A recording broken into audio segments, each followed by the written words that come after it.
All right. Welcome back to Raff's Brain, a show about things that are interesting to me. This is my playground for real life adventures, goofy stories, and experiments in how openness, technology, innovation can bring us together. And it's my pleasure to welcome to the show the Riffin with Raff stream of content.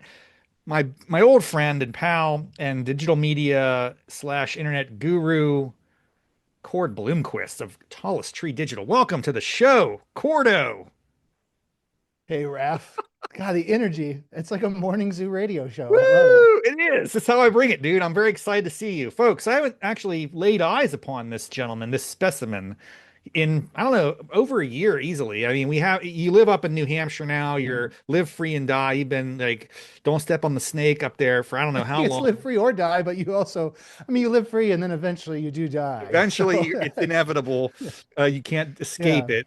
But you've been up there for a while. You actually made that move pre-COVID. I mean, you just were like, I'm out of here. I'm out of the Beltway. It's uninhabitable. I totally sympathize with that move. And anyway, you have a wonderful family up there. You're enjoying life. You're now, doing all sorts of crazy, exciting. I'm giving you my perspective on what you do sure. based on what I see. The I want to technology hear, what does guy. it look like from the outside? It looks like you're crushing in the small, I guess, what we call it, entrepreneur world. You're providing value. You're creating value in the world, Cord. I met you back in the nonprofit days, right? When you were just, I think about the time that one dude, Tim Ferriss, hit it off with the 4 hour work week. You're like, that sounds like a plan. I'm going to start outsourcing some of my menial tasks to, virtual assistants or whatever. You had a great Yeah. little setup there. I'm just Anyway, going to start selling vitamin supplements online, start a podcast, just you, start doing that sort of it's a thing. funny, I'll say this, two things about Cord real quick. That was the Tim Ferriss pitch in the book. It's just like find a product, like some bullshit supplement that you could What I remember sell. most is we used to go after we would have like a happy hour after work or something or coffee, whatever. And two things I remember most about you, which was, this is like, I don't know, geez, 2010 or something, 2011. It's like you were saying like, X, or it wasn't even called X, it was a Twitter. You're like, Twitter could, it could easily be subsumed or bought out by something else. I was like, oh no, it's here forever. And of course, that's gone through different iterations. That was just a funny moment. I was also not on the bandwagon early. It's like, who cares what I'm having for lunch? The way people were using it initially it was really confusing to me. You're like, Rob, everyone cares what everyone's doing all the time. People communicate. You should get with the program. And this one more thing I'll say that I wish the second bit of advice that I didn't seize. This is a long time ago, maybe 2012. You're like, Raffety, you should start a podcast. I was like, the market's saturated. Yeah. Yeah, everybody's Everyone podcasting had a already. podcast in 2012. You're like, we should do some podcasts. Like, How do nah, you think the early podcasters feel about Amy Poehler winning what award did they start giving for podcasts? Like podcasts are now Pulitzers the or potties. No, no, the one of the mainstream events. Like she won a whatever. the Some Pulitzer version of that. Yeah, I'll okay. Google it, but yes, it's and these folks who have been doing it for 20 years have to be like, oh, sure. As soon as Amy I mean, Poehler some of the gets a podcast. OGs, obviously, we know some of these folks, like Tyler Cowen with Margin Revolution. Obviously, his podcast was a separate from the blog. He was an early blog pioneer, and then also, Yeah, Poehler won the first Golden Globe for a podcast. okay, So Golden Globes are now television, movies, and podcasting. apparently, And I mean, soon it might be your X feed or probably Blue Sky. that's I true. mean, let's be honest. Let's be honest. Yes. Listen, it's great to see you, and we're gonna have a fun conversation, albeit somewhat condensed. Rob Rafferty and Raff's Brain is as successful as we are. The tens of loyal fans and listeners of this show. I left my Zoom, Pro subscription lapse, so we have at most like a half an hour conversation, which I think that'll be plenty of time to get into it, and we're gonna chop it up about what That's good. Cord I is. may only have 20 minutes worth of things to say. Here's the thing, folks. So I'm a prolific dabbler and a creator of things that I don't know that are actually useful to the world, but it's fun for me. It's a consumption good. It's how I spend my time. We all have hobbies. You golf, you do other stuff, or whoever you are out there listening. I don't do I just waste time yapping and doing stuff like this. Um, Cord is actually in a job where he has to deliver his own business. He has to like have customers and create value for the world in a measurable way, and otherwise they'll stop working with him. But he's, I guess, carved out a pretty cool space in search engine optimization, SEO. And so because that's his identity, that's your lane. I just think of you when I see things that I'm coming across the internets and different platforms. If I see anything related to SEO, a lot of times on LinkedIn, frankly, I just DM Cord, hey, dude, this interesting article. This looks cool to you. And then a lot of it sometimes is like the death of SEO. AI is taking over. And it's like, I don't believe that. I have a sense that things churn. Like, Yellow Pages was a thing. It's gone now. So, yes, this happens. But you are very firmly committed to this, like, and you said, Raffety, just slow your roll, my son. Just get your SEO right. I was like, okay, so let's have a conversation from my perspective as someone who knows. I know the idea and theory of what SEO is. Like, okay, when someone Googles Rob Raffety, I want to come up there. I want to be in the feed. I have something going for me, which is my name is spelled weird, so that helps. There is another Rob Raffety. He's like, I think he's based in England. He's like a railroad guy or something. I'm no There's a joke. lot of Rafferties, Yeah, so you like have the to know my pop name is star. weird. You have to know my name is weird for that little trick to work. But beyond that, like, and talk about the importance of SEO, just the basis of what the hell is SEO, Cord? Help me out. To educate me from ground, from very like basic information, 101 style. What do I need to know coming out of this next 15, 20 minutes? It's going to make me a better poster or whatever. Yeah, well, the interesting thing about the death of SEO is that the death of SEO has been predicted for probably the last like 16 years. Well, what's going to So take it SEO has been out? it's like a long, slow death, right? But what was going to take it out like is it because people can pay for it or something? Is that what the thing or Well, initially it was that Google's gone through this series of updates, and the updates used to have really colorful names like Penguin and Panda and things like this. So during the Penguin and Panda days, it was like SEO back in the day was okay. Maybe it helps take a step back and just say, how does Google kind of work? yeah, help me out So here. very broad strokes. Google at the beginning is powered by this thing called PageRank. So it's partly because there's web pages and partly because Larry Page is the guy who invented it.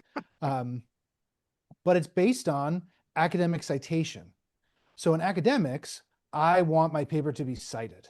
And if Yeah. I get my paper cited a lot, I'm the man, right? Yeah, right. Or you could say, if my paper is cited a fair amount, like let's say I'm a theoretical physicist and only 12 other people in the world even understand what I'm saying, Right. but a lot of people cite them and they cite me.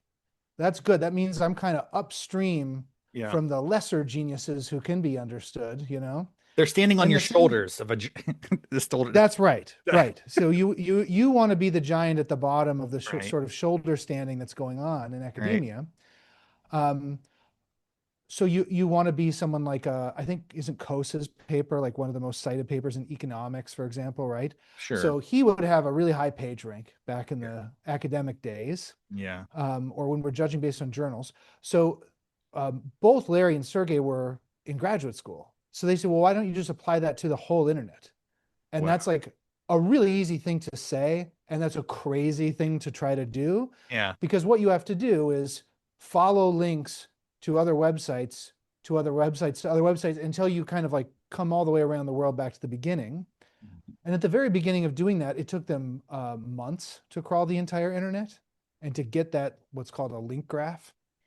So early days of SEO, that one thing that they thought was that this would be impossible to game, right? Because they're like, we're going to map the whole internet. Yeah. And I mean, one does look at that and say, pretty hard to manipulate something like that. But then people create blogs and blog networks, and there used to be these things called like linking rings, where it's like I'm going to link to you and you link to them, and eventually Yeah. they'll link back to me, and Yeah. all this sort of stuff. You could pay for links. People would set up these sort of dummy sites. There's still all sorts of illicit like link selling going on. Click Uh, farms, is e- that a thing where they had like, people clicking on sites to give them more traffic than didn't have, they appear to have great yes. something like that. Yeah. Well, you're looking for links, not just clicks. So click Okay. farms were definitely a thing when you're just trying to fake the funk on traffic and things like Okay. that. Okay. Sometimes that's being done for other marketing metrics. Hmm. Kind of the most recent example of really abusing this stuff was um, many websites like Forbes had something called like Forbes recommends or Forbes something like this, but lots and lots of sites with a huge amount of reputation for legitimate things like journalism Yeah. decide like, well, let's tack a sort of half-ass, we're not really doing reviews, but review site Right. where we can make product affiliate money, but we're not really doing the reviews. You know what I mean? Gotcha. Yeah. So now it's like it used to be just several years ago that you could put in a search for a lot of consumer products and you just get a Forbes page that wasn't where no editor at Forbes had done like a Forbes equivalent of Consumer Reports. Right. It was so Google called this site reputation abuse. So that's like kind of the latest hack of it is like, well, this isn't a dodgy site, it's a legit site, but they're kind of using their built reputation to tack on this other thing that's not really good content. And now So with yeah. the proliferation of LLMs and the ability to crank out reviews, like I'm sure it's just like exponentially floods the internet with all sorts of trash. How do you filter through that? Like, I would like Yeah, to I come think out of the, Google was seeing a lot yeah. of that coming a couple of years ago and saying like, "Oh man, we don't shut this down now, they'll just pretend like they're writing reviews, you know?" So let's just a couple things I want to get into while we have time, and then I'm going to encourage people to go to your website, learn more about what you do and the services you provide. If they're curious about themselves, their organization, leveling up their SEO. I've never actually looked at my, like this is a question. Just so folks know, this is all very organic. We didn't have any prep call conversation, so I might say things that make no sense. I don't invest in my project to the degree that I necessarily track and monitor the rank of my content or the easily how easily discoverable is Rob Rafferty or Raff's brain or whatever it is that I produce. Like right now, if I just said, "What's my SEO ranking?" I mean, I guess it always would be like relative to something else, but how do I know if I'm actually have a good SEO ranking? How do you figure that information, even for an individual or for a brand or a company? Where do you even start with that? Yeah, so ranking is going to be keyword by keyword. Okay. Um, so for Rob Rafferty right now, I mean, if I Google Rob Rafferty, I get you. It's a Yeah. whole Well, page of now you. time out. One other quick question because I'm just like this how I roll on these interviews. Now you're not going incognito right there probably, and you might have some previous search history. Hmm. You often I look at me. search you We're every connected other week at least. Yeah. because we're connected as friends in Google or whatever. Does that might enable it to discover me better? Sometimes I have to confess I've Googled myself both incognito and non and revealed, and it does have a little bit of a difference in the results. Kind of interesting. I don't know. Nothing to be ashamed of. Everybody Googles themselves at some point in life, Rob. Um, well, that's a good question because Google does personalize things more and more. Yeah. Um, and now there's even features like you can select preferred sources that will show up when you Google news headlines. Wow. So a lot of my clients are encouraging like their regular viewers to do that sort of thing. Yeah. But the ranking tools that we use, like there's Ahrefs and SEMrush are both like publicly traded companies in the search Wow. engine space. Okay. Um, so they're pretty big players, but there's all sorts of other. If you Google something like search engine ranking tool, you'll see a bunch of others, but those are probably the two big ones. I show up a lot though when you Google me. That's great to know. Like I'm on the radar. If people looking for Rob Rafferty, they could probably find me. I'm not difficult to I'm not like Yes, you're Joe lucky to have Smith. your name, to not Yeah. have that R in there, that second Yeah. R. That's good. Um, But they have to know that. People have to know that. yes, they do have to spell it right. Yeah, if they spell Rob Rafferty, who knows who they're going to get. Um, but the way that those tools work is they're searching things in incognito mode. So they're trying to get everything from the most like neutral perspective possible. Yeah. And then that at least gives you some idea of that's at least a uniform baseline. So Sure. if you were not Rob Rafferty the podcaster, but if you were Rob Rafferty the international products brand, Right. and you were selling like 2,000 SKUs online, Right. you'd want to know like, well, on average, for some people it's going to be lower, for some people it's going to be higher. But where do I stand on the Rob Rafferty belt buckles I sell, Yeah. or whatever it might be? You'd be able to put in Rafferty belt buckle, see where you're, or just belt buckles in general, and see where you're ranking versus the belt buckle competition out there. Fascinating. Um, so all of those tools are things where you can poke at them and question them and be like, this isn't quite that accurate. Right. But when you're faced with no information or flawed information, I think you go with the flawed information that you say, at least it gets me directionally right. Like if this shows my ranking going up, I can probably trust that I'm doing something good. Right. If the ranking's going down, I'm probably screwing up somehow, or I should be reevaluating what I'm doing. So what you do, just so I know, the service you provide is like organization or a brand. And in this case, I'm familiar with your work with nonprofits primarily, but you probably have other clients too. They might come to you and say, "Hey, we want to be more discoverable, or we have a body of work on a topic, or I'm selling a product X.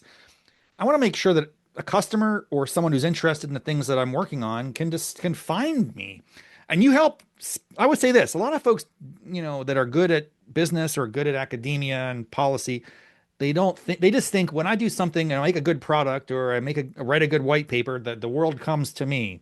And you're here to correct on that. You say, look, you have to help yourself and make your work more discoverable. And you can do this in a really cool way. And the way that I think about it is your kind of nonprofit ranking system, where you're like, what is the SEO strength of these different organizations? And it's very fascinating lineup. I'll drop a link in the show notes so folks can check it out. You have time series data now to show pre and post tallest tree intervention, that you are able to really radically improve the discoverability.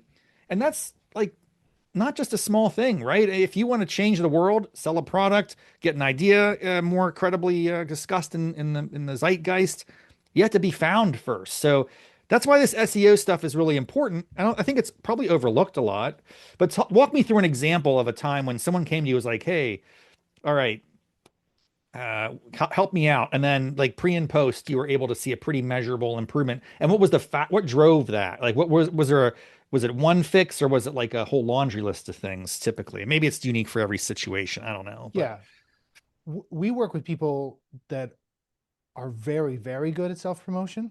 okay, So that's an interesting thing is that we typically don't work with people who say like, well, I've got the goods and the world will beat a path to my door, I'm right, sure. okay, It's more people who are super excellent media departments. Like their authors are getting cited in major newspapers. They're on cable TV segments, yeah, multiple times a week. So you just think like, well, why aren't you being found? Right. right, And then you can you can use these tools and look at how many links they have to their website, from mhm. where, relative to their competitors. We use this metric called domain rating. The Yeah, domain rating is yeah, 0 to 100. And to give you an idea of like how big the internet is, yeah. there's hundreds of millions of websites rated between 0 and 10. Okay. There's about 10,000 rated between 90 and 100. Wow, this Okay, is so very this is an disproportionate. Okay, asymptotic graph yeah, going up. It's just the classic hockey stick sort of thing. yeah. Huge base and tiny, tiny, tiny, small leading edge. We're usually working with people in the 70s or 80s. We have one client now that is a 92, which is really, really crazy because That's like insane. Wow. Wikipedia is like a 95 or whatever. So, um, okay. So we're not working with people who are hurting for links. Right, We're working with people who have multiple PhD, like economists or former Defense Department undersecretary of whatever. right. Like there's no lack of expertise or lack of content. Like, my God, some of these groups are creating so much stuff. Yeah. So you go, well, what's missing? And the analogy that I use is it's like walking into a library where this is how the librarian operates. They go, oh, new book, and they put it on the shelf. No system, New nothing. new book, new book. They might have a broad system, like they go, well, that's where history is. And you go over to history and it's like, it's all organized by size or color. You Yeah. go, this is crazy. I can't find, World War I or the Civil War or whatever within here. This is a problem for Dewey Decimal. Yes, yeah. I actually I'm writing a long piece where I talk about not only Dewey, but a man by the name of Hansen, Jens Hansen, who changed his name to James when he immigrated to the United States, but he was one of the architects of the Library of Congress system. Wow. Um, Yeah. Yeah. filing and organizing information in a way that's discoverable. Pre computers, this has been a thing that's existed. Archives and files and record keeping. There's a whole history. I mean, I bet that's Yeah, fascinating. Dewey's mission was also to organize the world's information. Google Yeah, didn't invent that, right? Like yeah, librarians have been fascinating. doing that forever. Yeah, That goes back to Alexandria. yeah, That was just to organize the Greek world's information. They were kind of chauvinistic about it, but right. whatever. We have a broader mission now. Um, but the problem that we find with almost every one of these groups comes from one of two things. Okay, so one is the basics of the website are broken. And that's not really evident to people viewing the site because you can go to the site search might work. You can find what you're looking for, but Google relies on landing on that homepage and then just clicking links. It doesn't really click links, but it loads a link, loads the next link, loads the next link, finds links on the next page, loads those links, ad infinitum till it kind of finds everything on the site. Many modern architectures will rely on people like going to an advanced search page to find anything older than 2 months old. And then that stuff is completely shut off to Google. Or their developer forgot to remove the don't search this site note in their robots.txt file, a technology that's now 35 years old, when they launched the site.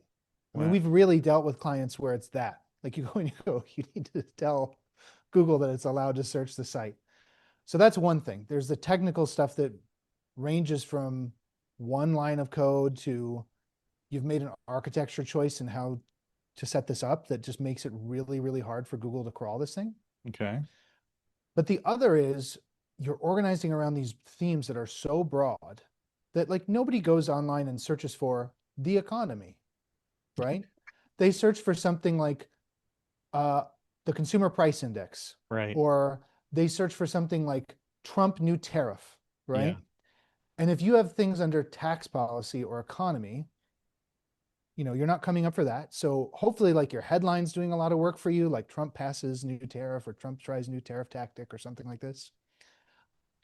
So what we end up doing for a lot of groups is we created this software called Topical Boost. Topical Boost does what's called natural language processing or entity extraction on each article that someone writes. And it tries to find what they're talking about. So if it's, let's say, Trump and tariffs, it's going to mention Trump. Maybe it's going to mention Treasury Secretary Bessent, right? Right. Tariffs. So just the concept of tariffs overall. Whatever law they're using to try to justify whatever the policy is. Right. Maybe China, the name of some countries or Treasury Secretary equivalents in those other nations, right? And we label all those things and we turn that into structured data. So that's something like metadata, just like the meta description for the page. Mhm. But we also create a topic page for those things. So now let's say you've written about Scott Bessent 500 times over the last however many, Right. I guess 2 years or whatever it is now, Right. year and a half. That shows you have a lot of depth of expertise on him. Right. He's kind of a bad example. I don't think anybody's written about him 500 times that works with us, but Right. we have a foreign policy client.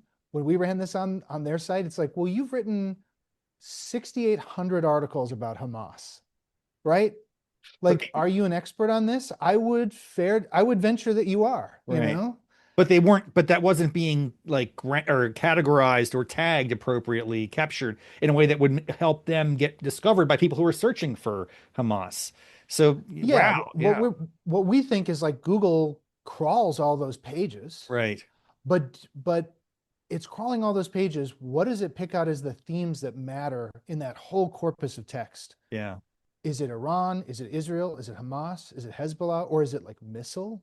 Is it Red Sea, Persian Gulf? Like what matters here? You can imagine that a lot of people might talk about Hamas, but that's not really their area of expertise. Maybe they're a blog that's talking about like the energy market and it's coming up because these things affect the energy markets, right? So you could imagine that there's lots and lots of things that might mention the same words, but the emphasis is way different.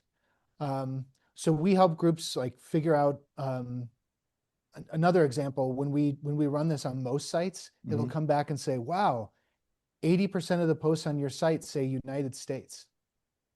especially if they're news sites, right? They may even say, you know, California, United States, something like this on them. Right.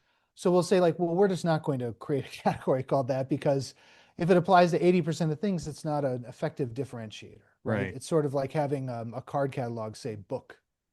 That's not helpful. But once you do this and you kind of play with those categories, and we've even created this way of sorting out what categories are meaningful and what aren't after you Yeah. find all of them.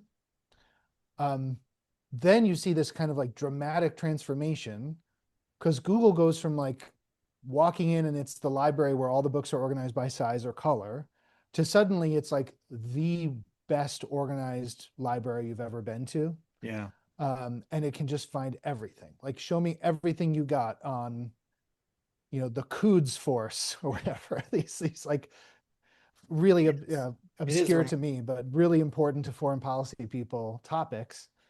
And yeah, it's all right there. this is So if helpful. you This is helpful to me grasping like what it is that we're talking about, and I appreciate that. I have two questions more that we won't be able to cover everything. You might become, I mean, pending your availability and desire, a repeat guest on the show. Court. I have wow, only a handful of guests have ever appeared more than once on Riffin with Raff. So if you were in we might just be scratching the surface here. We can go 201, 301.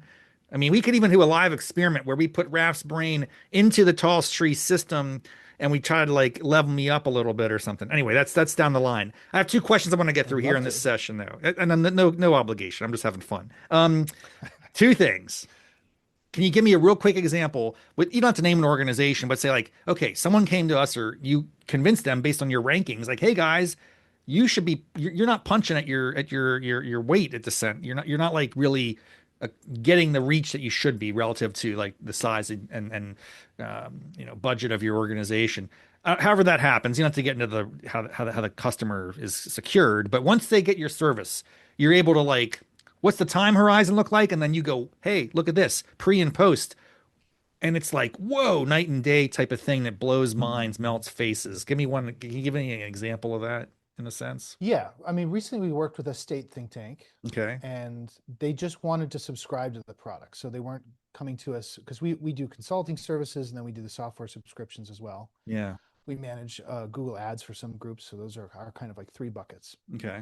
Um, but even when somebody says like, "Well, I want to subscribe to the software," I fire up a couple of website audits that crawl their entire website, look for Yeah. problems. Basically, it's giving them like a clean bill of health. There's some little nitpicky sort of stuff that you could criticize, but like, okay, you're pretty well set.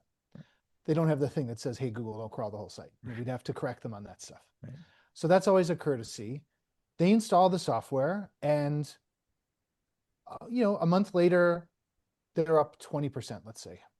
But it's a really low base. So with smaller state-based groups, Yeah. it's like that could just be statistical noise. Like they Yeah. publish 2 or 3 articles that are slightly more popular than last month, Sure. and they have whatever 2,000 more visitors. You go, oh, okay, we're not gonna exactly bust out the trombones for the parade just yet, right? Um, but then as things go along, as a few more months pass, a major issue comes up in that state where they're considering like multiple constitutional amendments. You might be able to figure out the state if I say enough It's things. okay. But there's like a couple of other big laws, budgetary things, like big changes are happening there. Yeah. And I just wrote this case study, so it's all fresh in my mind. Um, when we see a big difference happen, then it's much easier to go back and go, oh, why did this happen? Um, well, they rank for these specific laws that are talking about specific issues. Right. And then when we look back, it's like, oh, well, right when we implemented the software, your rankings went up for all of those things. Yeah. But they just sort of hung there. People weren't searching it because it wasn't in the public eye, right? Right. But Right. we had laid that ground where they had gone from something like the third or fourth page of results, where basically you're going to get zero traffic from there, Right. Right.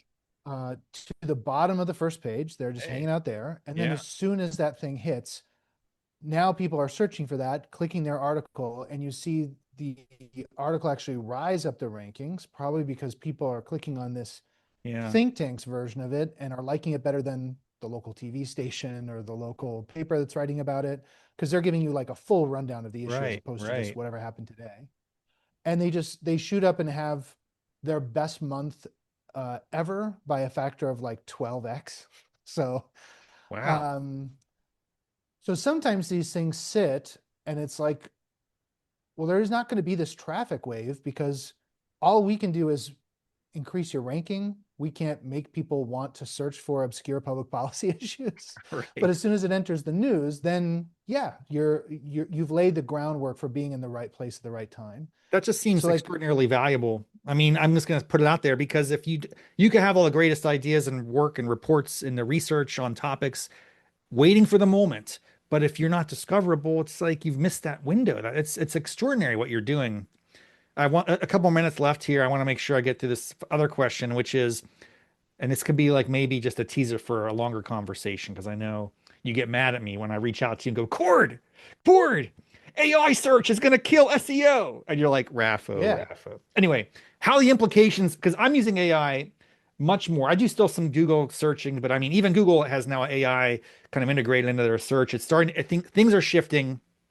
Searching is more like conversational versus like just a sentence. And so I think that's going to only continue. Anyway, implications, if you have like a minute or two on that and where you see things going, and maybe we can, get back and talk more about this, but it just a, kind of surface level understanding of the implications of AI search relative to SEO. yeah. I want to say first, like I am so in on AI. Like we've baked AI into our product. I have 17 open threads with Claude going on in my Claude code window right now. I use it for everything because when you're doing massive data retrieval, it can do things like spin up a Python script, do data analysis, like spit it stuff where I just didn't do it before. There Right. wasn't even like, oh, I paid someone to do it. I would have never been able to afford to pay like a data analysis Yeah. or analyst to do these things, right? So I love AI and I think it's going to have major changes. I think the stuff about every white collar job is going to go away in 18 months is crazy. Right. The Right. same way that like people are still inventing new SaaS applications now. Yeah. And not because new technology exists, just because it takes a long time for people to figure out how to apply stuff. Yeah. Um, the Vikings managed to get something like 300 years out of longboats. They invented longboats that could go up rivers and they could just pillage Europe until these guys figured out they could drop gates in the middle of the river to stop all these Norwegians from stealing their stuff, you know? Right. So the overhang for technology is so long. And I just don't think we're going to see this adoption of AI like overnight, where we're going Right. to have this job apocalypse. Right. That said, it's changing lots of things. But what it's not doing is it's not obviating the need to have this retrieval and indexing layer for the Mhm. web. So right now, the context window on AI is like 1 million tokens when I'm using Claude. Right. The amount of material on the web, Google is crawling and indexing billions of pages, Yeah. and there's actually trillions of pages online, but Google is finding those and selectively ignoring many of them. Wow. So the orders of magnitude difference between like what Claude can consider or what it's kind of capable of retrieving in quotes from its own like memory or training data Yeah. is so limited. So they all have to go out, whether you're using ChatGPT or Claude or Google Gemini or whatever you're using. Right. They need to have that retrieval layer of saying, go out and get me 10 really smart things about this. Yeah. And sometimes it's doing it over and over again. So I think the right way to think about it is that AI is a new user of search. Search is still going to exist in the way that a self-driving car still has to have like a motor and wheels. They may be an electric motor, not a gas motor, but you can't say like AI, the cars don't even need wheels anymore. Like that wouldn't make sense, right? Right. That's a Right. that's a sled that's Until not the going to hover slide car, very until the far. hover car. Yeah, but in the same way that like Microsoft used to be the hot thing in technology because it made operating systems. Yeah. It's operating systems aren't the hot thing in technology anymore, but there's more operating systems in existence than have ever been.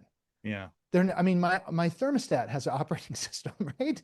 It's there, it's crept into everything in weird miniature form. So AI is like another layer on top of it.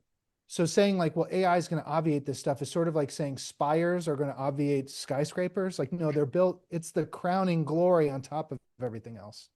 I appreciate that analogy, and I thank you for dialing back my apocalyptic forecasts. And like, Cord, you gotta shift industries, man. SEO is going down the tubes. I send you all these, zany forecasts and things, but this helps ground me a little bit, and I definitely defer to you on this. You know what you're talking about, and I want to talk more about it. I do think we had to wrap it up here. I want to make sure people know if you're curious to learn more about these topics, Cord has a whole website with all sorts of information. I don't know if you're podcasting as much as you used to, but you had to blog, you had like The papers, and blog is very active. We've got yeah. more case studies going up soon that I think will be interesting for people. Cool. I'll definitely Um, drop links to your company in the show notes. Check them out. Tallest Tree Digital. And Cord, thank you so much for spending time with me, this SEO neophyte. But I'm getting better. I have a little bit better understanding than I did half an hour ago, which is, a good thing. Just incremental yeah, this looks like progress. a lot of phone calls I had last week. It was just two men, two middle-aged men in black t-shirts talking to each other. So Got the memo. I like it. All right. yeah, Well, glad we were able to repeat that. thanks, Cord. Thanks for being here. Thanks everyone for tuning in. See you next time on Raff's Brain.